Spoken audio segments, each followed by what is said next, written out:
what's up? At San Antonio right now, at Liz's place. This is my Liz. The bird, you guys keep saying.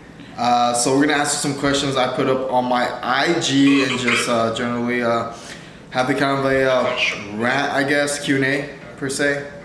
So Liz is a powerlifter. She's been powerlifting for 2 years, and I mean, based off her Z crazy, 2 years is powerlifting. I mean, I think she looks bigger than a lot of dudes out there that have been training for a long time. She's trying to out-angle me in all our pictures. Of course I am. Pretty sure you guys seen it. If you guys haven't seen it, I'm pretty sure you guys come from my IG anyways. So let's get to the questions right now. So I was asking some questions on my IG, but the rest of them I answer here. So let's go. Show off the new tat. Okay, so this is the new tat right here. It is the Maniaco Shutting. I can't even pronounce it, bro, so I'm gonna get this. But it's Sharingan from Naruto Itachi Sharingan. It's an unlocked version of it. What do you think about my tattoos? I love them. Do you think tattoos on guys are good? Yes. What do you think? Yeah. They are good? Very good. What do you find aesthetically pleasing about them? Because I know I get a lot of my younger audience wants tattoos, and why do you find them attractive, I guess? I think it's because they're art, and like I'm an artist as well, and paint. so like I just think that like if you have like tattoos that look good and are tasteful and like are a good piece of art on your body, I find that attractive because it shows me you have good taste. And she does paint, guys. Let me show you real quick. She drew this over here, which is insane to me. I mean, you know, most people think that powerlifters are meatheads and stuff, but Liz, I am a meathead. An artistic meathead. Liz is a nerd as well. She is a geo major. Mm-hmm. Okay, so show off the new tat. So yes, I have a couple of tattoos on my arm, leg piece, all that good stuff. You guys already know. I have a lot of tattoos. Liz wants a tattoo as well. Do you think tattoos make a person look scary or intimidating? Depends on the tats. Depends on the person. Would you say my neck tattoo is a big statement? Yes, for sure. For sure. What do you mean of what? I'm like, what's the statement of a neck tattoo? Like, he doesn't care, or? Kind of like. Think I'm a bad boy? Kind of somebody who like is like, you know what, I'd rather just do what I want than like try to fit standards of society. I like that. Do you deadlift? So I do not deadlift as of now. Liz is gonna try to get me to deadlifting. It's not that I'm opposed to it. It's just that I've always heard like, you know, horror stories, and definitely in high school. People being stupid. Definitely in high school too. If you guys played ball or football, you already know your high school football coach wasn't the most knowledgeable when it came to weightlifting. You know, just pull, close your eyes and pray, and just lift it up, basically. But I don't deadlift. I'm gonna start to get into deadlifting. I definitely do want to deadlift. It looks pretty cool when I see people bring up big numbers. Liz, she's competed in one competition, powerlifting competition. She did deadlift, squat, and bench, and she actually won her competition. So she has a more insight. How long have you been deadlifting for? 2 years about. What do you think is the biggest mistake when someone deadlifts? Right off the bat. Going too heavy and not just like working on form, because like if you immediately go, okay, I want to deadlift, I want to pull big numbers, and you don't work on perfecting your form first, and everybody's form looks different. Some people are going to feel better sumo, some people are going to feel better conventional.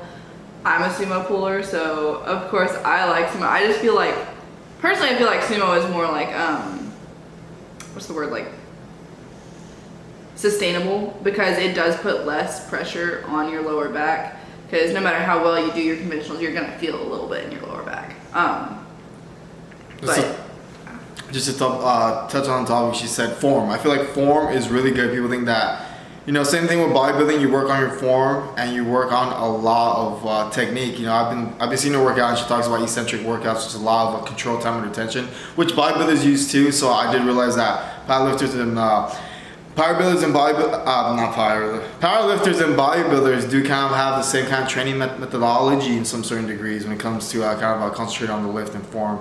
But again, when you're bodybuilding, you're focusing more on hypertrophy, time of retention, volume, and all those fun things. And when you know, powerlifting, you take more time and stuff like that between your sets. Just to, not because you're lazy, just because you want to maximize the recovery between your sets and really push your potential when it comes to strength aspect. Plus it prevents injury. Injury as well, yeah, especially injury. That's one thing that people get hurt with, especially when you see someone who's training just for like, just wants to lift some heavy ass fucking weight right off the bat when it comes to deadlifting. They don't really prep themselves right, and they just, you know, squeeze, pray, and try to pull. Alright, height and wingspan. So my wingspan matches my height, so I don't know. 6'9". 6'9", baby. 6'9". Does she do hook grip? Do you use hook grip? I just started learning. Wait. Show me. I don't even know if this is gonna look bad right now because I peeled it all off. But So you can zoom in. yes, I do. And they're destroyed. I cannot feel hot and cold with my thumbs anymore. How long you been hook gripping for? A little over a month. What's a hook grip?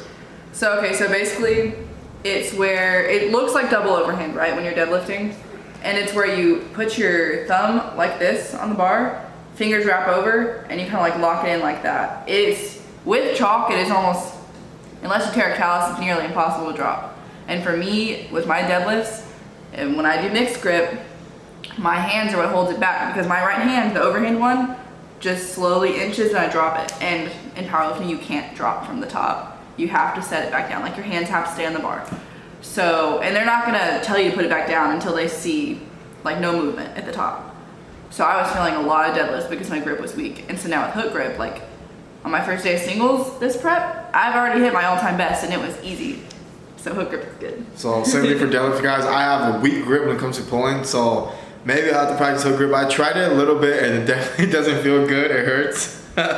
It makes me want to cry Okay. and die inside, but it's worth it. Are you a gamer? So I do play games. I do have a Twitch. You guys can subscribe to my Twitch. I'll put in the link below. So I've been playing a lot of medieval games, kind of with swords and stuff like that. I play a lot of RPGs, strategy games, shooting games, shooters, all that stuff, for a person, all that good stuff. Me and Elizabeth actually have gaming in common, so she's been a big fan of The Witcher, stuff like that when it comes to like open fantasy world, Dark Souls, right? Was it Dark Souls, Elder Souls games. I grew up on Oblivion and Morrowind, so.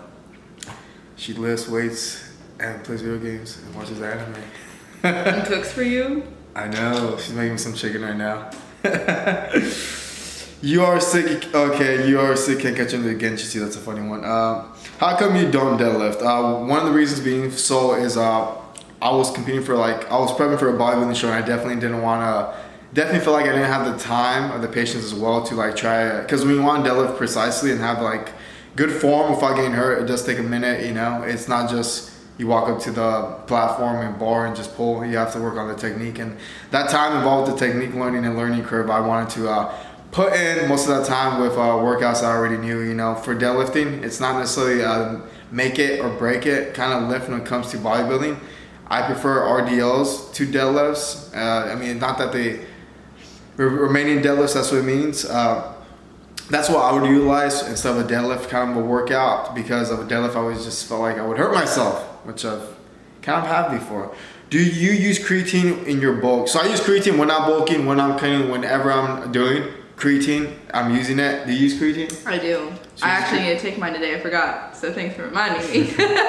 So some people do creatine load, which means that they'll take instead of taking the 5 grams you're supposed to take or so, they'll go 15 and they'll creatine load for a week and just take 15 grams of creatine, which it's not gonna really do anything. I feel like with creatine you can have off and on periods of creatine just to kind of give your body a little bit of a break, but it's not necessarily gonna be a big make it or break it. So and with loading like that, you have to drink a shit ton of water. Mm-hmm. Some people get the shits from creatine, which is funny. Do you shit while standing up? No, I do not. I sit down and spread the cheeks and handle business. I do. I also pee standing up.